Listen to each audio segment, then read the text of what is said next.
Hi, welcome to a discussion on the national budget that was presented by the Minister of Finance this afternoon. And I must say, overall, you at first glance would think that this was a good outcome. It suggests that government is trying to get on top of its debt level. It's able to reduce the maximum level of debt it's likely to encounter. It's able to bring down the interest cost of debt relative to what it projected a year ago or even 6 months ago. And on the face of it, it looks like government is able to adhere to fiscal discipline. The problem, of course, is how is it achieving all of this? And it's achieving this by using effectively what's called the JFECRA, the foreign exchange reserves, where we have a revaluation windfall, if you like, that's been accumulating now for a number of years. That sits within the Reserve Bank. The government is legally allowed to access those revalued reserves. And there's been much debate about whether or not government would access them and what they would do with those reserves. We now know that government is going to effectively access 150 billion of that over the next 3 years, starting with 100 billion this year. And it will use that money effectively to reduce the level of debt it has. Now, that puts the fiscal position in better shape relative to where it's been, certainly relative to what was expected. The markets like it, the bond market liked it, the currency markets like it. But if you think about it, what effectively is going on here is you using a windfall to allow government to continue to spend money. That is not ideal. What you would ideally want to do is use that windfall, the same 150 billion, and apply that to infrastructure development directly. The reason you'd want to do that is that the 150 billion would then be able to be used to drive economic growth. And the consequence over the next couple of years would be that you'd be able to raise the economic growth rate, create jobs, increase the tax base, and therefore naturally put government in a better fiscal position. Government's not doing that. They take in the 150 billion as a windfall, applying it directly to debt reduction, which sounds okay. But what it does in reality is it allows government to continue to spend money the way they have been previously. And the way they've been spending money previously is not ideal, right? They've been spending a lot of money on salaries, a lot of money on social payments. And by reducing the debt or using this money to effectively reduce how much they have to borrow, they can then continue to spend in the same fashion that they have been previously, which is great in an election year. And it therefore allows the government to avoid the really hard decisions. What are the hard decisions? It's become clear in recent years that government has an unworkable, unaffordable national budget. And that has come about because we don't have economic growth and we're spending a huge amount on salaries and a huge amount on social payments that we can't afford. Effectively, I keep saying, we've got a government the country can't afford. So in order to be able to afford it, you've got to make hard choices. And those hard choices would be, let's reduce government expenditure on salaries. Let's reduce government expenditure on social payments. Government doesn't want to do that. So how do you keep this whole thing going? How do you keep those payments in place? You use the 150 billion from the foreign exchange reserves revaluation. You take that windfall, which is essentially a once-off windfall. You take it, you reduce your debt, you give yourself some headroom, and you can keep spending. I don't think it's ideal, yet the bond market liked it and the currency market liked it. Outside of that, what else was going on in the budget? A couple of things jumped out to me. First, government over the next couple of years is only expecting growth to go just above 1%. So there's nowhere near enough within this budget that directly addresses the need for higher economic growth. After all of this discussion, over the next 3 years, South Africa's GDP growth is not expected to even reach 2%. That tells you that within the framework of government expenditure, there's not enough that's driving growth. There's a lot that's driving general consumption spending, salaries, etc. But it's not going to engineer a much higher growth rate. The good news, I think, is there weren't significant tax changes.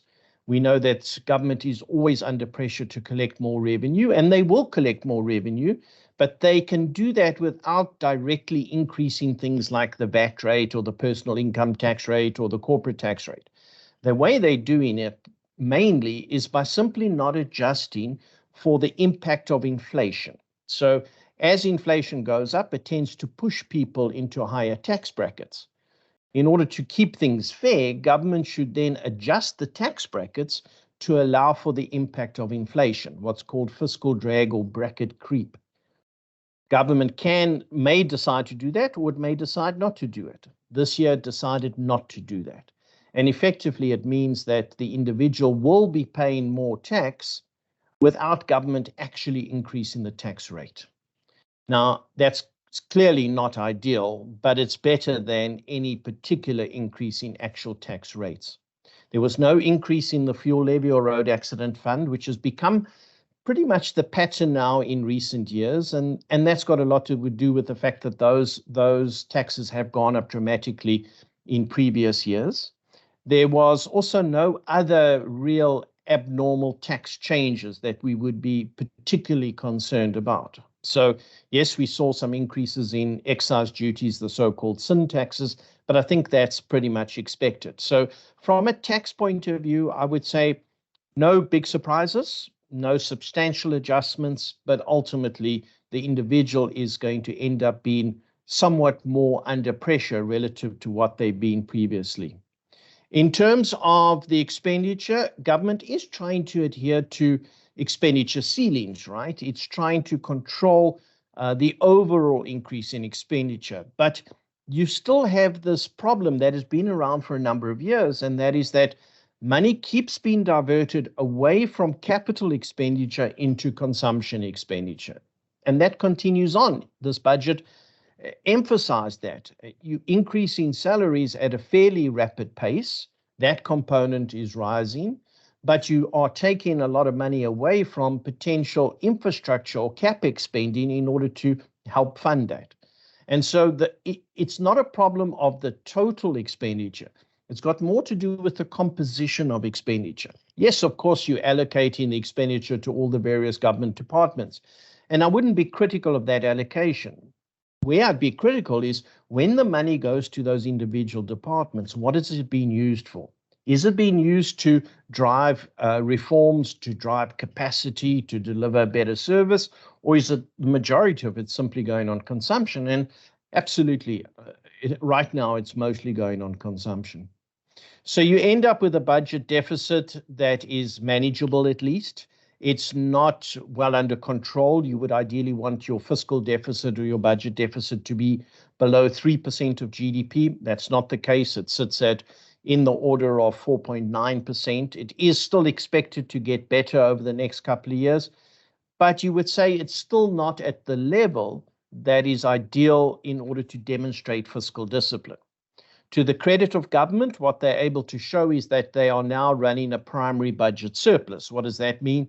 It means that if you take the overall deficit and you were to exclude the interest payment, then government effectively has a surplus, which I guess re-emphasizes just how big the interest payments have become, and that it's critical that government gets its overall debt levels under control and that it controls its interest payments. So that's clear. And yes, government is trying to do that, but they're trying to do that by using the 150 billion from the foreign exchange reserves rather than doing that by being internally disciplined. And so it's kind of an easy way out. It means that government debt is no longer on its way to 77% of GDP, which was the expectation back in October. It's now projected to be around 73, 74% of GDP. That is still substantially high and higher than you would ideally want, but it's a meaningful adjustment from where we were previously. And so the overall takeaway from this would be, without looking at the detail, that government is being more disciplined, that it's able to control its debt, that it's able to bring the debt servicing costs lower, it's able to reduce the borrowing requirement. But I would just urge you to keep reminding yourself, how have they come? Are they in that position? What have they done to get to that position? And it's really a windfall. So then out of that comes the question, what about growth? What are we doing to grow this economy? Clearly, within the government framework, there's not nearly enough going on that will generate economic growth. And so it's going to create even more emphasis on how do we use private-public partnerships to drive economic growth. And I think that is the intention. There wasn't anything announced within this budget regarding Transnet or additional monies there. Not much announced regarding Eskom or, in fact, any key infrastructure development. But it's very clear to me that if you directly ask government how do they intend to get the economy going, it's now become increasingly clear that that is going to have to be driven by private-public partnerships, entering into agreements with the state-owned enterprises to drive infrastructure renewal.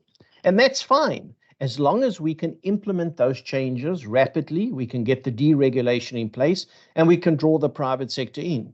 We know the private sector wants to get involved, whether it's the railway system, the port system, the energy system. The private sector has demonstrated that through the announcement of numerous solar energy projects and other projects. So there's a hunger by the private sector to get involved. From our perspective, we would like to see government pursue that with a much higher degree of urgency overall. The other issues that were touched on, obviously government touched on national health insurance and emphasized that. It touched on the two-pot system for the retirement fund. All of those, I think, are worthwhile reading within the budget documents, and it's slowly moving those processes forward. You wouldn't be encouraged by the level of detail, though, attached to that. There's still too many questions that are not being answered, and we would have a degree of unease about how that is going to evolve. The one thing that did strike me is that from the two-pot system, government is now putting into the budget a revenue collection of 5 billion rand. In other words, they're anticipating that a fairly large number of individuals will access their retirement funds and withdraw that, and then obviously have to pay tax. And so that will result in some additional tax revenue for government. I don't think that's great if you're in the retirement industry, but I can understand the demand for that from a household sector.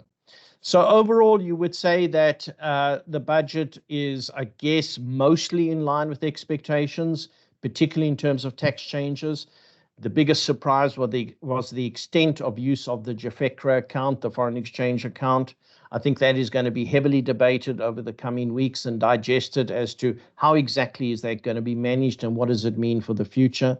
On the face of it, I think the markets like the budget. I think the credit rating agencies are not going to be fazed by anything within the budget. They certainly are not going to be looking to adjust our credit rating in any meaningful way. But I would just caution that in the background, I think there are big questions about what is government's intention with using the windfall from the foreign exchange reserves, and are they ever going to really restructure government expenditure to set the country up for better economic growth? Or are we going to continue to focus on consumption-based expenditure and somehow hope that the growth comes from elsewhere in the economy? That can be achieved if you allow the private sector to gain full access to infrastructure development. But a lot has to be done before we can get a sense that that's actually what will be achieved. Hope that makes some sense. That's all from my side. Thanks a lot.